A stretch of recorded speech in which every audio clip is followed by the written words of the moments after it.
ଆଜି ସକାଳ 7ଟାରୁ 8ଟା ମଧ୍ୟରେ କୁନ୍ଦୁରୁ କୁଶଳଙ୍କ ସ୍ମୃତିରେ ସଦର ରୟାଲ ପଡ଼ିଆରୁ କୁଞ୍ଜ ଛକ ଯାଏ ମାରାଥନ ର୍ୟାଲି।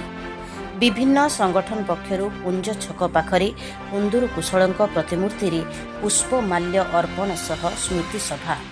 ସୋନପୁରର ବିକାଶ ପୁରୁଷ କୁନ୍ଦୁରୁ କୁଶଳ ଜିରୋରୁ ହିରୋ ହୋଇଥିଲେ।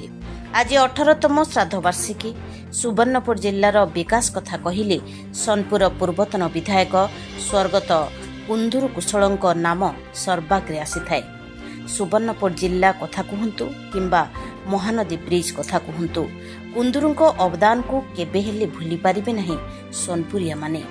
ଏକ ସାଧାରଣ ମଣିଷଟିଏକୁ ସଫଳତାର ଶୀର୍ଷ ସ୍ଥାନକୁ ପହଞ୍ଚାଇବାର କଳା ପ୍ରବାଦ ପୁରୁଷ ବିଜୁ ପଟ୍ଟନାୟକଙ୍କୁ ଜଣାଥିଲା। ଏହାର ଜ୍ୱଳନ୍ତ ଉଦାହରଣ ହେଉଛନ୍ତି କୁନ୍ଦୁରୁ କୁଶଳ। 27 ନଭେମ୍ବର 1951 ମସିହାରେ ଏକ ଦଳିତ ପରିବାର ଈଶ୍ୱର ଏବଂ କସ୍ତୁରୀ କୁଶଳଙ୍କ ଔରସରୁ ଜନ୍ମଗ୍ରହଣ କରିଥିଲେ କୁନ୍ଦୁରୁ।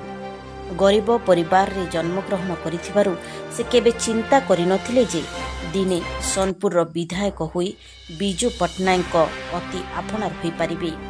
ତେବେ ଗୁଣି ଚିହ୍ନେ ଗୁଣିଆ ଭଳି ଏକଦା ସୋନପୁର ଦେଇ ଯାଉଥିବା ବିଜୁବାବୁଙ୍କ ଆଖି ଶ୍ରମିକ ଭାବେ କାମ କରୁଥିବା କୁନ୍ଦୁରୁଙ୍କ ଉପରେ ପଡ଼ିଥିଲା।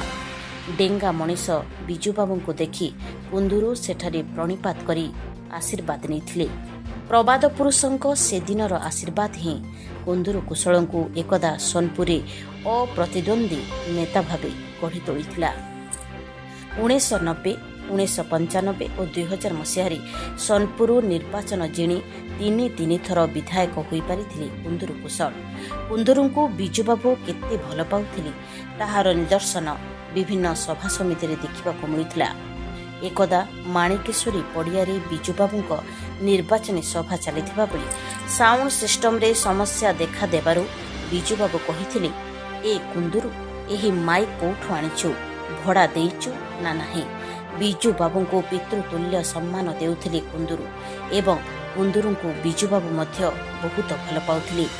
କୁନ୍ଦୁରୁ କୁଶଳ ସୋନପୁର ବିଧାୟକ ଥିବା ସମୟରେ ସୁବର୍ଣ୍ଣପୁର ଏକ ନୂତନ ଜିଲ୍ଲା ଭାବେ ଗଢ଼ି ଉଠିଥିଲା। ସେହିଭଳି ଗମନାଗମନ କ୍ଷେତ୍ରରେ ଏକ ମାଇଲ ଖୁଣ୍ଟ ସଦୃଶ ନିର୍ମାଣ ହୋଇଥିଲା ମହାନଦୀ ବ୍ରିଜ୍।